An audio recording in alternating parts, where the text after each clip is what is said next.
Assalamu alaikum wa rahmatullahi wa barakatuhu. Que la paix et les bénédictions d'Allah soient sur vous.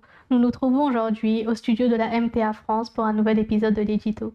Mais cette fois-ci, nous allons discuter au sujet des avantages et des inconvénients des réseaux sociaux, tout en s'intéressant à d'autres thèmes. Pour cela, nous avons décidé de nous appuyer sur l'article intitulé Derrière nos écrans de fumée, qui a été rédigé par Falet Mahmoud et Salmat Navid et qui a été publié dans la Revue des religions. Pour cela, j'ai à mes côtés Madame Rola Ahad. Alors, vous êtes secrétaire nationale Nasirat, c'est-à-dire que vous êtes la responsable des filles âgées de 7 ans à 15 ans au sein de la communauté musulmane Ahmadiyya. Assalamu alaikum wa rahmatullah. Wa alaykoum salam wa rahmatullah.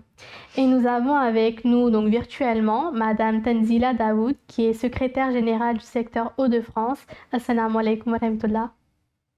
Wa alaykoum salam wa rahmatullah. Alors, lorsqu'on parle d'un sujet aussi controversé qu'Internet, on pense systématiquement à ses avantages et ses inconvénients. C'est exactement ce qu'on va faire aujourd'hui. Mais avant tout, j'aimerais que Rola, vous nous donniez la définition d'Internet, ce moteur de recherche révolutionnaire. Oui, alors Internet, c'est un réseau informatique mondial qui est constitué d'un ensemble de réseaux nationaux, régionaux et privés. Et donc Internet, en fait, propose 3 types de services fondamentaux. Le courrier électronique, donc tout ce qui est email, le web, qui est composé de pages avec tout ce qui est liens et contenu multimédia, et l'échange de fichiers par FTP, donc c'est-à-dire File Transfer Protocol. Donc c'est bien Internet qui permet d'accéder aux réseaux sociaux, notre sujet d'aujourd'hui, qui lui-même est un ensemble de sites Internet permettant de se constituer un réseau d'amis ou de connaissances professionnelles et fournissant à leurs membres des outils et interfaces d'interaction, de présentation et de communication. Et donc oui, de nos jours, c'est vrai que les réseaux sociaux jouent un rôle très important dans la vie quotidienne. Très bien.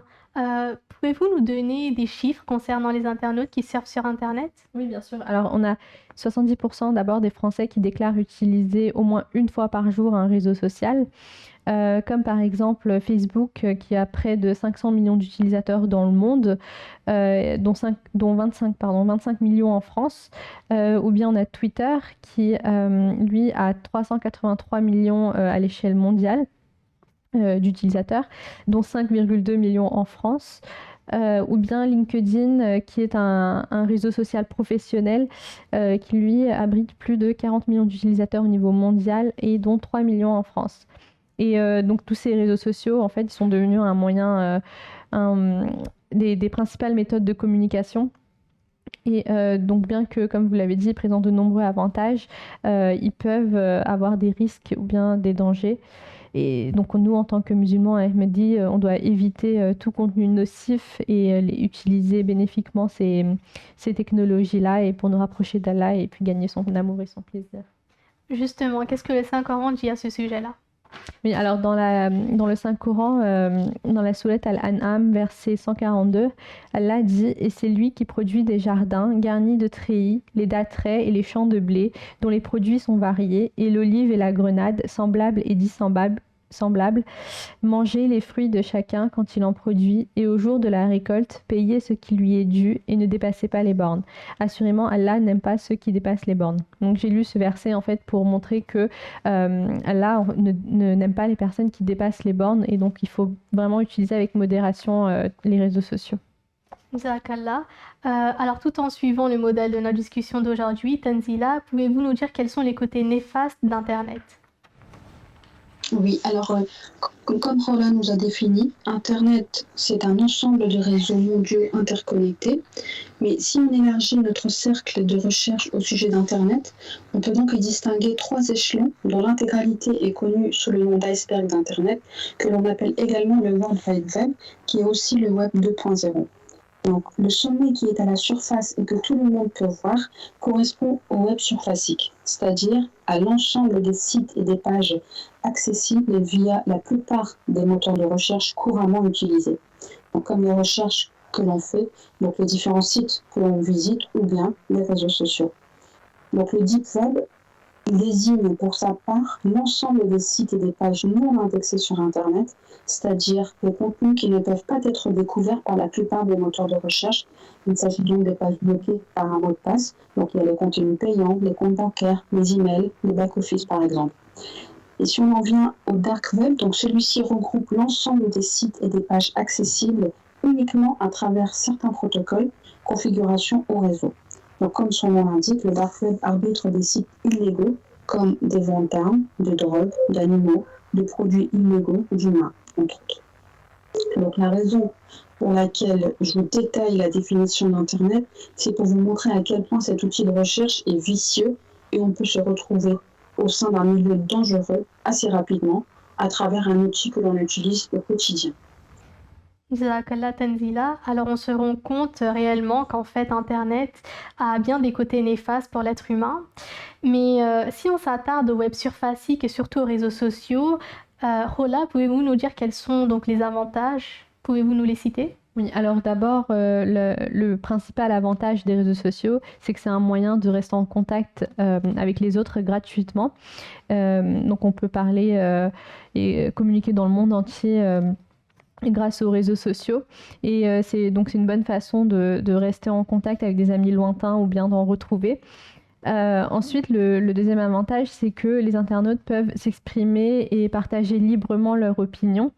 Et ils peuvent écrire leurs ressentis, poster des photos ou des vidéos. Ensuite, les réseaux sociaux sont aussi un moyen de s'informer sur un fait d'actualité, de se renseigner sur, par exemple, une musique, une personne ou un lieu ou bien un événement. Par exemple, les journaux connus comme Le Monde ou Le Figaro, ils possèdent des pages web qui mettent à jour régulièrement et puis les internautes peuvent s'informer grâce au site. Ensuite, sur le plan professionnel, maintenant, de plus en plus d'entreprises se créent des pages où elles font leur publicité, la publicité de leurs produits ou bien de leur activité. Et donc, les acheteurs ont moins besoin de se déplacer forcément pour se renseigner. Et donc, se créer une page sur les réseaux sociaux est un moyen de publicité et un moyen d'attirer un maximum de clients. Tant qu'ils sont utilisés avec modération, comme j'ai dit avant, ils peuvent être extrêmement bénéfiques, les réseaux sociaux. Par exemple, si on doit lancer un appel pour un don d'organes qui permettrait de sauver une vie, l'appel pourrait être passé rapidement grâce aux réseaux sociaux et ça pourrait guérir quelqu'un d'une maladie mortelle. Donc la diffusion d'annonces vont atteindre un public spécifique et tout le monde pourrait y répondre et ça aiderait à sauver des vies. Et donc ça relèverait de la catégorie des utilisations positives des réseaux sociaux. Bien évidemment, tout ce qui est utilisé avec modération est sain pour nous. Mais si Internet est utilisé de manière, disons, excessive, quels pourraient être ses effets? Tanzila, pouvez-vous nous en dire davantage? Alors oui, bien sûr, les réseaux sociaux sont, comme on le sait tous, une perte de temps. Et plutôt que de nous rapprocher de nos proches et amis, ils nous éloignent de notre famille. Donc comme nous l'a dit notre bien-aimé Khalid dans son discours de clôture offert à l'occasion de l'Ijtama de la Lajna Imaria du Royaume-Uni le 26 septembre 2021, et en élargissant ce point, on se rend compte qu'il nous éloigne aussi des devoirs d'un bon croyant, d'un bon musulman, c'est-à-dire des 5 piliers fondamentaux d'un musulman. D'ailleurs, à ce sujet, notre bien-aimé calife actuel a dit « La salate est une obligation fondamentale.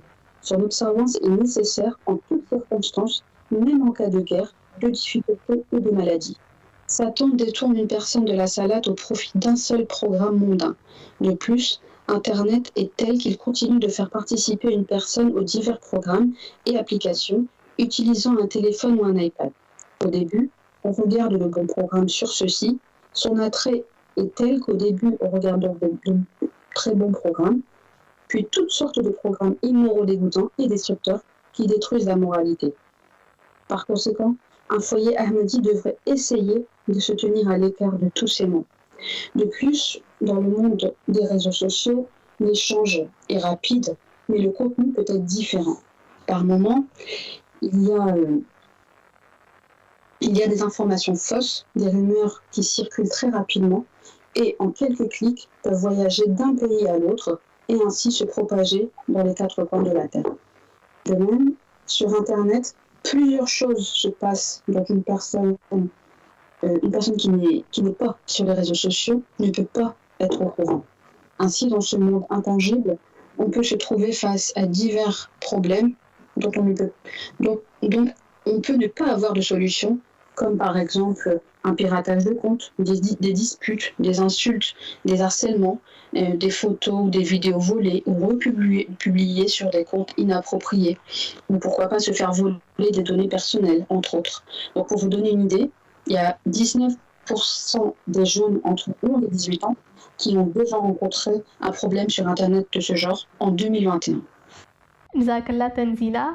Alors, la Jamaat Ahmadiyya utilise également les réseaux sociaux et pour avoir davantage d'informations à ce sujet-là, que dans quel cadre il utilise les réseaux sociaux, Rola, je reviens vers vous. Oui, alors la communauté musulmane Ahmadiyya, elle utilise les réseaux sociaux pour faire partager le véritable message de l'islam et éliminer les fausses idées, éduquer les masses sur la réalité et la beauté des enseignements islamiques qui promeuvent et favorisent la paix, l'amour et l'harmonie. Donc c'est un excellent moyen de faire du tabligh. Le 23 mai 2021, le chef mondial de la communauté musulmane Ahmadiyya, le 5e calife, Sa Sainteté Hazrat Mirza Masroor Ahmad, qu'Allah l'aide, a tenu une réunion virtuelle avec des Khuddamul Ahmadiyya de Gambie. Donc les Khuddamul Ahmadiyya, c'est une organisation auxiliaire de la jeunesse musulmane Ahmadiyya. Et pendant cette réunion, l'un des participants avait demandé comment utiliser au mieux les médias sociaux pour les activités de tabligh, donc c'est-à-dire pour la propagation du message de l'islam. Et en réponse, Hazrat Mirza Masroor Ahmad qu'Allah l'aide a dit « Vous pouvez utiliser les médias sociaux pour des activités de tabligh en postant quelques arguments puissants à travers des versets du Saint-Coran, des paroles du Saint-Prophète Mohammed sallallahu alayhi wa sallam et des citations du Messie promis, paix soit sur lui. » Ensuite, en instruisant les Khuddam de rester calmes et de ne pas réagir aux provocations ou aux abus, le 5e calife a dit « Ne réagissez jamais si les autres utilisent un langage abusif contre vous ou s'ils ne suivent pas correctement le code moral. Et alors faites attention, si vous voulez prêcher sur Facebook et d'autres réseaux sociaux, alors utilisez-les avec tous les protocoles de moralité et de bons enseignements et dites-leur les enseignements du Saint-Coran et les paroles du Saint-Prophète Mohammed sallallahu alayhi wa sallam et du Messie promis. » Tout à fait, Jazakallah Rola. Alors, il me semble que notre bien-aimé calife avait également donné un conseil pour les jeunes Ahmadis. Tanzila, pouvez-vous nous le citer, s'il vous plaît? Alors oui, en effet. Alors, le contraire de la vulgarité, ce qui est omniprésent sur les réseaux sociaux, est la modestie. Et la modestie, c'est une partie de notre foi personnelle. C'est à ce sujet que notre bien-aimé calife nous dit « Par conséquent, chaque jeune Ahmadi devrait être particulièrement attentif à ne pas se laisser piéger par les transgressions montrées par les médias, sinon il pourrait perdre sa foi. Sous l'influence de ces indécences, certains individus dépassent toutes les limites et doivent être excommuniés par voie de sanction. Rappelez-vous toujours que toutes vos actions doivent être faites pour plaire à Allah. Pour soutenir tout cela, donc il y a un hadith qui rapporte que le saint prophète sallallahu alayhi wa sallam avait dit « L'indécence rend son auteur disgracieux, tandis que la modestie et la pudeur confèrent à une personne modeste une beauté intérieure et extérieure et la rendent belle. » Donc c'est un extrait du livre Tirmizi. Alors, avant que vous poursuiviez, j'aimerais demander à Rola des exemples plus précis de l'implication des réseaux sociaux au sein de la communauté Ahmadiyya. Alors avant de pouvoir propager le véritable message de l'islam et de répondre aux fausses allégations sur l'islam, il faut s'instruire et acquérir des connaissances. Et donc le saint prophète sallallahu alayhi wa sallam a dit dans un hadith « Le recherche du savoir est une obligation pour chaque musulman et chaque musulmane ». Et de nos jours, les nouvelles technologies facilitent bien évidemment la tâche. Donc pour tout ce qui est des connaissances religieuses, sur le site alislam.org, on a accès à de nombreux ouvrages islamiques en ligne, en plusieurs langues. On a également accès au sermon du vendredi du calife actuel et aussi des anciens sermons sous plusieurs formats. Et tout ça pour dire qu'il ne faut pas utiliser Internet à mauvais escient, mais plutôt consacrer son temps à la recherche du savoir afin de pouvoir le transmettre et l'apprendre aux autres. Ensuite, un autre moyen révolutionnaire de faire le tabligh a été la création de la Muslim Television Ahmadiyya International, qu'on appelle la MTA, qui est un réseau de télévision par satellite à but non lucratif de diffusion mondiale. Elle a été fondée par le 4e calife Hazrat Mirza Tahir Ahmad Rahimahullah Ta'ala en 1994 et aujourd'hui les téléspectateurs peuvent la regarder 24 heures sur 24, 7 jours sur 7. MTA diffuse régulièrement des émissions en 8 langues, dont l'anglais, le russe, l'arabe, le français, l'allemand et le turc. Et en fait, cette innovation technologique a permis d'accomplir la promesse que Dieu avait faite au Messie premier à l'Islam, soit « Je propagerai ton message jusqu'aux confins de la terre ». Et cette promesse a été faite en fait à une époque où les chrétiens et les hindous et même des musulmans avaient l'intention de détruire le message et le mouvement du Messie premier à l'Islam. Et en fait, ils mettaient en place des méthodes et des tactiques pour détruire son message. Et c'est là qu'il a déclaré que Dieu lui a fait savoir qu'il propagerait son message jusqu'aux confins de la terre. Et donc, alhamdoulilah, grâce à Internet, la MTA et à toutes les nouvelles technologies, ainsi qu'aux efforts des membres de la communauté musulmane Ahmadiyya, le message de l'islam est diffusé dans tous les coins de la terre. Jazakallah Khola. Donc, Tanzila, d'après vous, quels sont les autres risques des réseaux sociaux dont notre bien-aimé calife nous avertit sans arrêt? Alors, certes, les réseaux sociaux ont des avantages. C'est un bon moyen de prédication pour la communauté Ahmadiyya. Cependant, notre bien-aimé calife avertit les enfants, tout comme les adultes, de son caractère hybride. Mais si on s'attarde sur les utilisateurs les plus vulnérables, qui sont les enfants de moins de 13 ans, d'après une étude de l'association Génération Numérique, ils représentent 63% des internautes ayant un compte sur au moins un réseau social en 2021. Cependant, l'âge minimum pour avoir un compte sur un réseau social quelconque est de 13 ans. Cette information n'est pas réellement vérifiée. De ce fait, les enfants peuvent mentir à propos de l'âge pour avoir un compte sur les réseaux sociaux et cette information n'est pas surveillée. Et donc, quel serait, disons, l'impact de cette information faussée? Alors, il faut savoir que l'impact est tel que les enfants peuvent avoir accès à des espaces qui sont interdits pour eux, comme des sites interdits aux moins de 18 ans, des escroqueries, des jeux payants, des virus, entre autres, parce qu'Internet, c'est un monde large et ils peuvent très facilement tomber sur des contenus inappropriés pour leur âge. Donc, cette surface virtuelle, elle influence donc malheureusement les enfants indirectement à prendre des décisions ou commettre des erreurs qui ne seront jamais effacées de cette plateforme et qui les obligent à se faire du mal. Par exemple, ils peuvent être amenés à entrer en communication avec des inconnus, des prédateurs, des pédophiles, ou bien ces enfants peuvent innocemment poster ou envoyer des nudes, donc c'est un terme pour signifier des photos dénudées, qui peuvent prendre très vite de l'ampleur, ce qui peut également par la suite causer de plus gros dégâts, c'est-à-dire une dépression par exemple, des insultes, une disgrâce, une mauvaise réputation, ou même un suicide. Jazakallah pour votre réponse qui était assez claire et convaincante, disons. Mais venons donc maintenant aux appareils numériques, donc ces appareils qui justement permettent d'accéder aux réseaux sociaux. Et j'aimerais donc demander à vous, Rola, peut-on s'en passer en fait des appareils numériques, ces appareils qui sont omniprésents, qui sont indispensables à nos jours? Alors effectivement, maintenant les appareils numériques ils sont de plus en plus présents dans notre quotidien et ils sont devenus plus une nécessité qu'un besoin. Ne serait-ce que par exemple prendre un rendez-vous puis pour un médecin, il existe maintenant un site comme Doctolib ou bien pendant la période du Covid on pouvait faire des visios directement avec les docteurs sans se déplacer.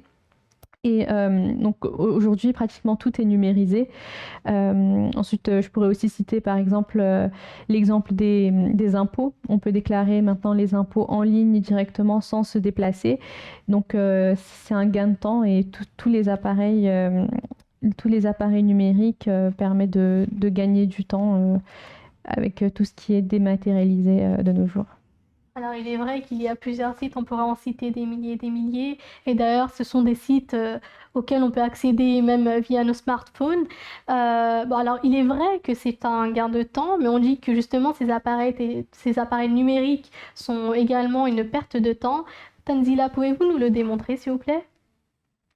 Oui, alors malgré les multitudes d'avantages dont Rola nous a cité, elle nous en a cité quelques-uns, nous ne pouvons pas négliger les multitudes d'inconvénients qui sont également, comme je l'ai dit, très très nombreux, à savoir si jamais un site ou un réseau se retrouve à être piraté, malheureusement c'est toute la société qui se retrouve face au danger, car les données deviennent publiques, ce qui enfreint la vie privée de leurs propriétaires ou leurs utilisateurs. Autre aspect négatif de ces appareils numériques, c'est le fait d'en devenir accro. Donc les différentes techniques qui peuvent attirer notre attention, on peut citer les simples notifications qui nous poussent alors à consulter notre téléphone, et par pure curiosité, donc on consulte notre téléphone, et ça gâche plusieurs heures sur les réseaux. En fait, on se retrouve à être plusieurs heures sur les réseaux sociaux sans aucune raison, et on a l'impression d'avoir passé seulement 10 minutes. Et donc on continue toujours. Donc, autre point négatif qui rejoint donc le précédent, ce sont les différentes publicités qui attirent notre attention. Donc là, il faut savoir que lorsqu'on navigue sur certains sites, à partir de ce moment, nos centres d'intérêt, ils ont été pris en compte par d'autres sites. Et là, on se retrouve en fait devant des pubs qui sont totalement en rapport avec ce qu'on a déjà pu consulter antérieurement. Donc, et pour terminer, je vais citer un dernier aspect négatif, mais qui est tout aussi dangereux que les précédents, c'est l'addiction des enfants à ces nombreux appareils numériques. Donc les enfants demandent à avoir un téléphone portable, plus précisément un smartphone, tout en négligeant son efficacité ou son utilité primaire. De plus, les enfants se comparent entre eux et ils ont également peur que leurs camarades se moquent d'eux. Donc ça apporte, une fois de plus, donc c'est encore un point négatif, c'est quelque part un manque de confiance au sein des enfants. Jazakallah Tanzila pour votre réponse. Et c'est ainsi que notre émission touche à sa fin. Je remercie tout d'abord nos intervenantes pour vos discours très riches et instructifs. Et je remercie également notre public pour leur fidélité et pour avoir suivi cet épisode. Je vous dis à très bientôt pour un nouvel épisode de l'Édito. Assalamu alaikum wa rahmatullahi wa barakatuhu.